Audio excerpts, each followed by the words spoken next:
네 분이 내신 책 종교는 달라도 인생의 고민은 같다. 인생의 고민은 같다는 책에서 이제 다른 주제로 통상 성직자들이 말하길 꺼리는 게 이제 보통 돈인데, 돈은 우리 삶에서 이제 뺄 수 없는 것인데도 미꾸라지처럼 빠져나가지 않고 정면에서 다뤘다는 점에서 굉장히 이제 좋았습니다. 이제 1인 가구 연간 소득이 이제 우리나라가 보통 이제 3천만 원 정도 되고, 원로는 이제 259만 원이라고 그러는데요. 전체 가구 평균, 이제 전체 가구 평균이 6,762만 원. 오, 우리나라 이렇게 부자야? 이렇게 해서 이제 44.5% 수준인데요.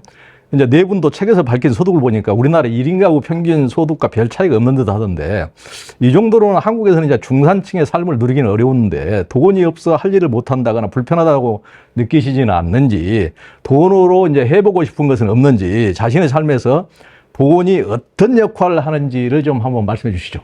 이제 그 월 평균이 2천이라는데, 저희는 사실 저희가 이제 그 스타트업, 저희가 이제 100년이 이제 안 되다 보니까 스타트업이라는 표현을 썼는데, 급여가 상당히 적어. 올해 2만 원 올랐다고 하더라고요. 그래서 48만 원 저희가 이제 기본금을 받게 되고, 거기에 이제 뭐 생활지원금 또는 이제 뭐 국민연금 비용 뭐 이렇게 하면 한 100, 그 결혼한 입장에서는 한 105, 120 정도 좀 되는 것 같아요. 근데 저는 이제 예외로 이제 기관 생활을 하다 보니까 그보다는 조금 살짝 높긴 한데, 이제 그러면 이제 사람들이 묻죠. 아니, 밖에서 알바를 해도 최저시급도 안 되는데 그렇게 이제 사냐?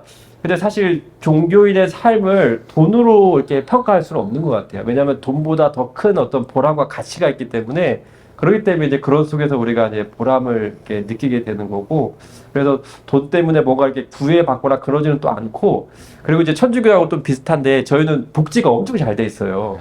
그래서 지금은 조금 부족한 것 같지만 노후가 저희가 또 엄청 잘 돼 있거든요. 그러니까 저희가 72세인가가 이제 퇴임인데, 그 이후로는 의료비, 생활비, 숙식비, 용돈 돌아가실 때까지 다 해주기 때문에, 그런 데에서는 또 저희가 또 크게 또 구애받지 않고 또 살 수 있는 또 그런 제도적인 또 뒷받침이 되어 있습니다. 예. 네. 그 돈은, 그 제가 돈은 뭐다라고 제시를 했을 때, 저는 돈은 도다라고 얘기를 했거든요. 그 길도자죠. 길도자, 돈은 도다. 왜 그런 말을 했냐면, 우리가 어찌됐든 자본주의 시대에 살기 때문에 돈이 없이는 우리가 의식주를 해결할 수가 없어요. 그래서 돈은 상당히 우리가 살아가는 데서도 중요한 수단이 이제 되는 건데, 이제 그 수단이 되다 보니까 자칫 이제 우리가 우리 이제 인간이라는 것이 이제 욕심이 끝없이 일어나다 보니까, 그 욕심을 이제 채우기 위해서 수단과 이제 방법을 가리지 않고 돈을 구하는 것에 대해서 문제가 되는 거지, 사실 그 돈 자체가 좋다 나쁘다라고 할 수 있는 건 아니거든요. 근데 제가 왜 거기다 도라는 말을 썼냐면, 돈이라는 건 중요하다 우리 삶에. 하지만 그 중요한 것일지라도 우리가 너무 이렇게 집착을 하거나, 또는 그것을 구하기 위해서 어떤 남을 해야 한다거나 이런 걸 하게 되면 오히려 죄를 짓는 도구가 되기 때문에, 돈을 구하는 마음과 돈을 사용하는 마음, 그 두 가지 마음이 바르게 되면 돈을 벌고 돈을 쓰고 돈을 이 세상에 쓰는 것도 상당히 도인처럼 살아갈 수가 있다. 그래서 그 구하는 정신과 사용하는 그 정신, 그것을 바르게 하는 게 무엇보다 이제 중요하다라는 게 말씀을 제가 거기다 그 책 내용에다 썼습니다. 그래서 네, 뭐 그런 내용을 썼고, 아까 저 이제 종교 전문 기자를 제가 세계에서 제일 오래 했잖아요. 이제 하다 보니까 이제 다양한 이제 종교인들을 만나고, 특히 이제 저 같은 경우는 뭐 돈 많은 종교인들은 그렇게 많이 만나본 적이 없을까. 좀 진실한 종교인들을 많이 만나다 보니까 이제 돈이 없는 경우도 많이 있고, 그런데 이제 다른 종교인들도 굉장히 이제 존경스러운 분들도 많이 이제 뵐 수 있었고, 또 이제 온불교 같은 경우 보면 이제 초기 교단이니까 상대적으로 방금 말씀하셨다시피 이제 급여나 이런 것들이 그렇게 이제 많지 않은데도 불구하고, 제가 뵀을 때, 야, 진짜 이제 세속에서 봤을 때는 이제 돈의 가치가 지금 이제 신을 대신하고 부처님을 대신할 지경이 돼버렸는데, 돈이 제일 그 위에 꼭대기에 지금 이제 앉아 있을 정도가 되고, 이제 돈이 천하를 통일했다, 이 정도까지, 이제 종교도 다 통일했다, 이제 정치도 통일하고 모든 걸 이제 돈이 다 통일했다고 할 정도로 제일 꼭대기에 이제 돈이 올라서 있다, 이렇게 얘기할 정도까지 돼버렸는데, 그렇기 때문에 돈이 없다면은 없는 상태에서 자족한다든가 뭐 삶을 그럭저럭 괜찮게 누린다든가 이런 것은 그 보통 사람들이 마음에 와닿기가 상당히 힘들 것 같아요. 공허한 메아리로 그냥 좋은 그냥 말로 미사역으로 그냥 들을 뿐이지 그건 진실한 것은 아닐 것이다. 이렇게 생각할 경우가 많을 텐데 제가 이렇게 직접 이렇게 보면은 오물교 교우님들도 야, 저런 상태에서 너무나 삶을 보면은 아주 심플하고 한 것도 없는데도 너무 깨끗하게 사시면서 또 마음이 이렇게 넉넉하고 이렇게 가면은 진짜 칼국수 하나라도 삶아서 이렇게 넉넉하게 잘 이렇게 맛있는 김치다 이렇게 대접할 줄 알고 나눌 줄 알고 이렇게 마음이 굉장히 여유롭고 야, 저런 삶이라면은 그런 말이 허언이 아니구나. 이제 느껴지는 거가 꽤 있었거든요. 참 아름다운 사람들이 많이 있죠. 또 다른 분들 혹시. 네, 뭐 돈은 필요하다. 그리고 정당한 방법으로 돈을 버는 것은 좋은 거다. 근데 돈의 가치를 모르는 사람이 돈을 벌려고 하는 거는 문제다라고 저는 생각을 하거든요. 그러니까 우리 사회가 물질적으로 봤을 때는 이미 풍요로운 단계에 들어갔음에도 불구하고 누군가는 더 풍요롭고 누군가는 전혀 풍요롭지 않은 삶을 사는 이유는 결국엔 돈의 가치를 모르는 사람들이 가지고 있는 돈을 제대로 쓰지 못하기 때문이라고 저는 생각을 하거든요. 그래서 저 같은 경우에도 이제 제가 받는 월급의 거의 100% 가까이를 대부분 다 술값으로 쓰는데, 이제 제가 이렇게 친구들이나 뭐 어린애들이나 이렇게, 물론 여기서 어린애들 미성년자는 아닙니다. 그래서 20살 이상인데, 어린애들한테 술 사주고 이러면 신부님 이렇게 우리 다 사주면 신부님은 뭐 먹고 사냐. 그래서 난 안 먹어도 된다. 그리고 뭐 정 돈이 없으면 안 나가고 그냥 사정안에서 그냥 주는 밥 먹어도 된다. 근데 나는 사주는 게 기뻐서 사주는 거다. 그리고 만나서 얘기하는 게 좋아서 사주는 거다. 그래서 앞으로 제가 만나는 그 친구들한테 얘기하는 거는 자기 자신을 위해서 아니면 자기 가정을 위해서 쓰는 돈도 필요하긴 하지만 나로 인해서 다른 사람이 기뻐할 수 있는 일에는 기탄 없이 돈을 쓰는 사람이 됐으면 좋겠다, 그런 얘기를 하거든요. 그래서 돈의 가치를 아는 사람들이 조금 더 많아졌으면 좋겠습니다, 우리 사회에서. 네. 그러니까 아이고 우리 신부님, 저도 홍성남 신부님이 술 잘 사주시는데 너무 좋아요. 다음에는 제가 좀 사야 될 텐데. 넉넉한 삶입니다. 혹시 또 돈에 대해서 또 해주고 싶어요? 사실 돈과 관련해서는 종교에서 사실 가르침이 꽤 많아요. 특별히 우리 개신교 같은 경우에도 성경에 뭐 우리 가톨릭도 마찬가지지만 성경의 믿음, 뭐 신앙, 뭐 헌신 이런 단어보다도 재물, 돈에 대한 단어가 더 많이 숫자적으로 많다고 그럴 정도로 이게 이제 인간 삶에서 굉장히 중요한 요소인데 오히려 교회 안에서 돈에 대한 가르침이 너무 적어요. 그래서 나타나는 현상이 뭐냐면 오히려 돈을 얘기 안 하면서 또 다른 면에서는 돈을 섬기는.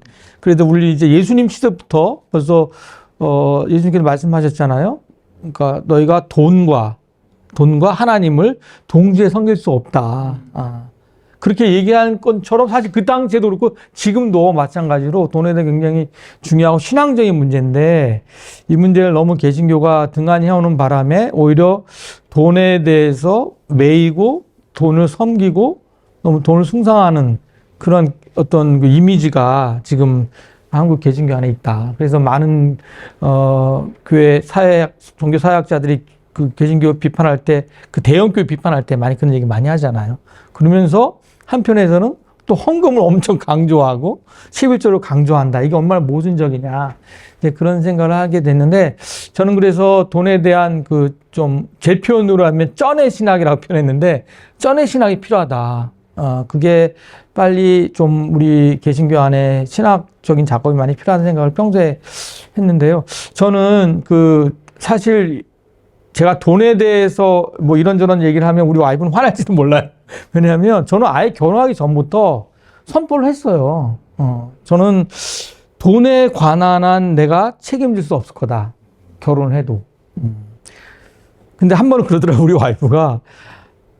제가 이제 가정생활에 이제 경제적인 책임을 안 지고 우리 와이프가 책임을 지고 저는 이제 바깥으로 매 돌면서 이제 뭐 다니고 하니까 한 번 그러더라고요. 불만을 막 얘기해요. 그런데 내가 얘기하지 않았냐. 결혼 전에. 분명히. 내가 나는 이 하나님 섬기고 이 일에 충실하기 때문에 돈하고는 좀 거리가 뭐 얘기하지 않았냐 그랬더니 우리 아이가 그러더라고요. 아니 그땐 정말 그랬지만 이렇게 초지일관일 수가 있어? 어떻게 그 말이 그렇게 잘 지킬 수 있어? 그런 얘기할 정도로. 그래서 저는 사실 살면서 지금까지 월급이란 거를 통틀어서 7년 이상 8년 받아본 적이 없어요. 예, 그런데 저는 그 돈이 그래서 중요하지 않다고 생각하는 건 아니고요. 하지만 돈에 매이기 시작하고 돈이 자기 삶의 어떤 결정이나 방향 이런 것이 돈이 기준돼서는 제 삶을 살지 못한다라는 생각이 많이 있어서 굉장히 그런 부분이 좀 멀리한 부분이 없지 않아 있었고, 그런데 제가 이런 경험을 한 적이 있어요. 인도에서 제가 아슈람을 지었잖아요.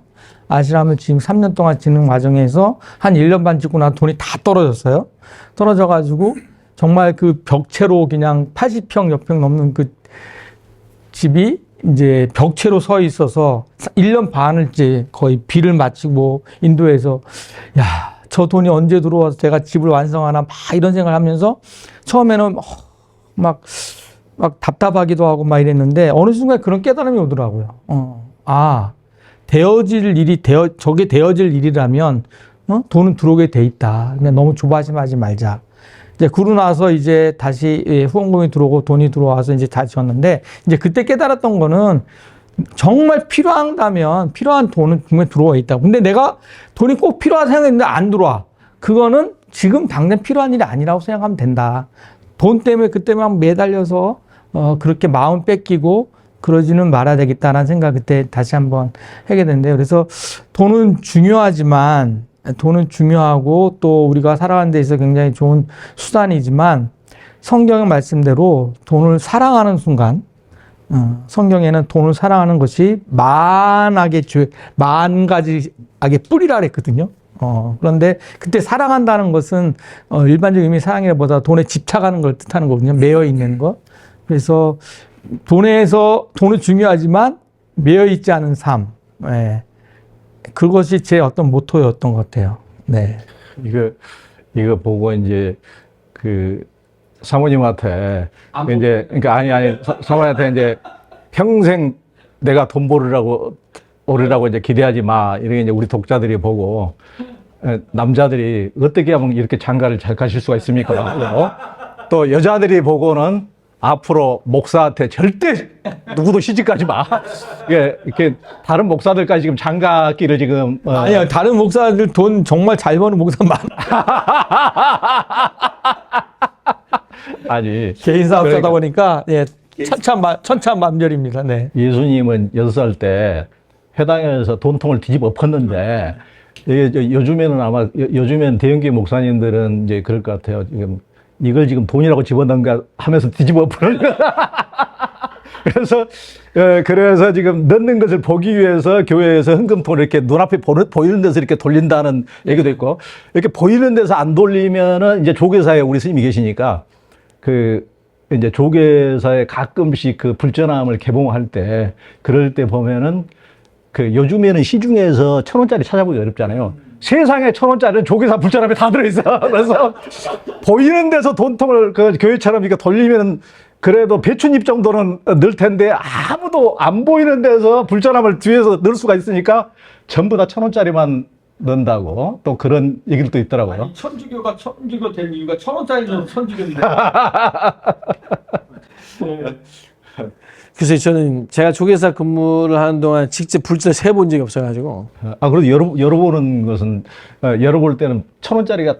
하여튼, 그러니까 거의 다 요즘은 신도회에서 그걸 다 아예 개봉을 하셔가지고 하다 보니까. 근데 이제 뭐 이 돈의 문제는 글쎄 이게 종교가 돈을 떼어놓고 살 수 있느냐 이 원초적인 질문을 저는 이제 외국 가서 가끔 많이 듣게 되는데 거의 불가능이죠. 이건 시장 경제에서 돈이 없는 종교는 잘못하면 이상한 쪽으로 갈 수 있습니다. 그걸 왜 그러냐면은 모두가 그 경제 체제에 의해서 룰인데 종교가 그냥 우리 그 룰을 안 할 거야라고 해서 살 수 있는 것은 그냥 그거는 아예 그 집단 안에서 더 이상 안 나와야 되는 거죠. 그래서 사실은 불가능입니다. 이거는 그거를 어느 종교이냐 이걸 따지는 것도 우스운 일 같고 저는 당연히 종교는 이 시장 경제에서 살고 있는 종교는 돈이라고 하는 자본하고의 거리는 당연히 거의 뭐 가깝다고 볼 수 있죠. 모든 것을 종교 행위라고 하는 모든 성전은 결국은 그 금전에 의해서 되지 옛날처럼 무슨 노동요구로 하는 시절은 아니거든요. 그러다 보니까 특히 이제 불교도 과거의 이미지, 저는 이제 이 책에서도 우리 스스로가 이 과거의 이미지를 너무 하나의 우리가 가지고 있는 대표적인 모습으로 그냥 던져놓고 실상의 삶을 너무 많이 감춘 거 아니냐. 왜냐하면 아직도 불교는 대한민국 조계종단은 그래도 엄청 그간 제가 30년 전에 비해서 지금은 상당히 그래도 많이 갖춰져 있지만 아직도 동국대학교 병원은 65세 이전에는 뭐 20% 정도 할인을 받지 나머지는 다 내야 되고 물론 정말 이제 어떤 큰 병에 대한 종단의 지원을 해서 의료비를 이제 지금 그런 체계로 이제 많이 가고 있죠. 가고 있고. 그러니까 사실 종교에 있어서 저는 여기 원불교 가톨릭 두 분 계시지만은 노후에 대한 완벽한 보장 없는 종교에는 사실 금전에서 자유로울 수 없다. 그거는 그래서 모든 종단이 가장 중점적으로 생각할 것은 노후를 완벽하게 보장하는 것을 기본적 종단의 존립으로 그냥 생각을 해야 된다. 그러기 위해서는 저는 이제 그 종교인 불교도 스님들이 개개인이 자기 노를 준비하는 것은 말이 안 된다고 생각해요. 전 저희 선생님을 모시고 저희가 살면서 사실 돈이 왜 저리 필요한지를 저는 저리 돈이 왜 필요한지 잘 몰랐어요. 왜냐하면은 돈을 벌어본 적이 없었기 때문에 그냥 대학교 때 바로 출가를 해서 아르바이트 한 번 딱 해본 적이 있었고 사찰에 가서는 그냥 그것이 그냥 돌아가는 줄 알았어요. 그러다가 소임을 맡고 있는데 제 사제가 선원에서 이제 정진하다가 발목을 다쳤음에도 불구하고 가부좌를 풀지 않고 11시간씩 정진하다가 쓰러진 거예요. 나중에 보니까 이 염증이 나중에 급성으로 온몸에 퍼져서 이제 다리가 이렇게 거의 부어 있었던 거예요. 그래서 이제 전남대 병원으로 실려갔다 연락이 온 거예요. 그 전남대병원 응급실에서 연락이 오면서 아무래도 다리를 절단해야 될 것 같다. 그 전에 연락이 오니까 이제 빨리 오셔서 이거 수술 동의서도 쓰시고 해야 된다. 그래서 제가 그때 주지소에 보들 때인데 의사 선생님 오시고 제가 통장을 다 뒤져보니까 통장에 다 끌고 보니까 550만 원인가 했더라고. 아직도 제가 기억납니다. 그 통장을 들고 도장을 들고 의사 선생님께서 빨리 가서 최대한 다 해봐라. 이 돈이 모자라면은 그러면 이제 신도들한테 전화를 해봐라. 진짜 제가 그 550만 원 통장을 들고 전남대 병원을 가면서 진짜 야 나는 그냥 출근가에서 살면은 그냥 이렇게 다 되는 줄 알았고 가끔 우리 어른 스님들이 나 아플 바에는 한 방에 간다. 난 아플 바에는 죽을 거니까 나는 절대 그런 거 의료 이런 거 필요가 없어.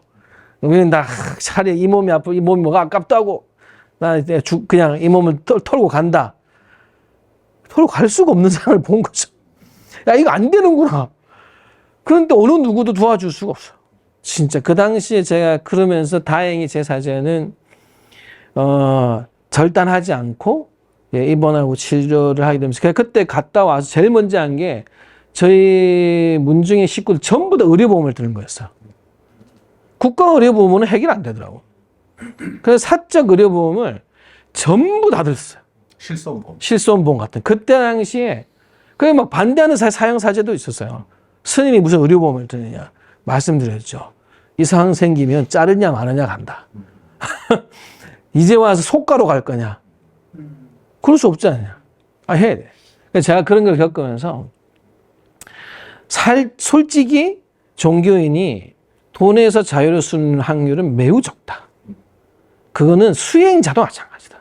수행의 모든 과정에서 안 걸치는 건 없다. 단 이제 그러면 이거에 모두가 결국 이 사회 속에서는 종교인도 다 돈에 관련된 삶에서 벗어날 수 없는데 그러면 어떻게 살아야 돼? 단지 이제 이런 거죠. 돈 때문에 살지는 않는다. 이게 제가 출가의 가치를 통해서 이제 그때 배웠던 게 이런 거죠. 출가하면 선원에 가면 앉는 스님이 최고예요. 안 추는 스님이 최고고. 그 절에 있으면 연불 잘하는 스님이 최고예요. 그 가치 이동이 어디로 그 사회가 마음을 주느냐에 따라서 그 돈의 가치를 단 한 번도 생각해 본 적이 없이도 살 수 있더라는 거죠. 연불 잘하면 조금 부수적인 어떤 부분이 나을 수 있는 것을 알더라도 이거 쳐다보고는 안 가둘 수도 있더라는 거죠. 그러니까 살면 그래서 돈에 대해서도 부디 저는 저희 책에도 돈보다 사람이 먼저 가야 돼. 돈이 나보다 앞에 있다는 생각이 드는 순간부터 그건 삶이 그건 굉장히 불행한 거다. 뭔가 잘못된 거다. 내가 이거 하는데 내가 이렇게 살아가고 뭔가 하는데 부수적으로 와서 그것이 조금은 도움을 주고 그것을 통해서 그 일을 하는 것이지 부디 저는 그래서 우리의 삶이 내가 뭔가 하고 싶고 그런 것도 돈보다는 앞에 그 하고 싶어 하다가 어떤 상황에서 조금은 그것이 와주는 것이지 돈 보고 하고 싶은 걸 잘못 정하면 그것만큼 괴로운 걸 없다는 것을 많은 직업을 가졌던 분을 저는 만났기 때문에 그래서 저는 반드시 삶이 돈과 종교도 뗄 수는 없다. 스님들도 스님들한테 제발 돈이 왜 필요하냐고 질문을 안 했으면 좋겠다. 아니 누가 은행 기름 갈 때 주유소가 공짜로 넣어주는 것도 아닌데 자꾸 스님들은 돈이 왜 필요하냐고 이런 질문을 받을 때마다 우리가 참 이런 말을 너무 안 했구나. 자꾸 해주고 대신 우리는 적어도 우리의 삶은 돈보다는 앞에 가 있다. 돈을 절대로 앞세우지 않는 삶만큼은 많이 만들어졌으니까 그래서 저는 부디 돈보다는 앞에 먼저 갔으면 좋겠다. 삶이 이런 말씀 드리죠. 그 이제 어떻게 보면은 무소유가 오히려 현실적인 것을 왜곡시켰다. 그런 그 허망한 구호가 이제 뭐 이런 얘기를 이제 하는 경우도 많고 저도 상당히 그것에 이제 공감을 하기도 하는데요. 그러니까 굉장히 정확하신 말씀이고 누구도 뭐 현대 사회에서 살면서 돈과 무관하게 돈이 없으면 뭐 당장 오늘 쌀도 살 수가 없고 요즘 같은 물도 살 수 없는 세상이고 하여튼 그렇기 때문에 돈에 무관하지 않고 그러니까 자기들의 삶을 돌아보면 모든 삶이 돈과 관련된 경제로 이루어지는데 종교인들만 아무것도 없이 하늘에서 이슬 받아 먹고 살아라 이런 것은 또 있을 수가 없는 것이고 그렇기 때문에 정말 그 종교인들은 자기들이 노동 행위를 해서 돈을 직접 버는 것이 아니고 어떤 보시와 헌금과 기부를 통해서 살아가기 때문에 마땅히 이제 좋은 일을 하고 아름다운 절을 꾸려가고 하면은 그것에 보시를 할 줄 알고 참여할 줄 알아야 되지. 절집에서 밥 얻어먹고 불전함에 돈 한 푼도 안 내고 오면은 그것은 그 도리가 아닌 것이죠. 제가 보기에는 그건 당연히 그런 누구나 할 것 없이 직접 절이나 교회에서 직접 자기들이 돈을 버는 것이 아니고 모든 사람의 참여로 운영되는 것이기 때문에 그런 데 대한 보통 보면은 그런 데 대한 개념 자체가 없는 분들이 많아요. 이 종교기관에 데리고 가면은 아무런 그런 개념 자체가 없고 뭐 밥 얻어 먹어도 그런 그 진짜 그런 개념 자체가 어디서 저분들은 하늘에서 뭐가 떨어져서 이렇게 베푸는 것으로 생각하시는 분들도 있거든요. 그러니까 그런 것은 아니고 당연히 우리의 참여를 통해서 그 종교도 굴러간다. 그래서 아름답고 좋은 곳에는 반드시 참여하고 같이 우리가 만들어간다. 이런 것은 저는 100% 공감하는 바입니다. 우리 스님께서 허망한 무소유를 말하기보다는 착심하고 그런 얘기를 말하는 뜻이 그렇게 있다고 보여집니다.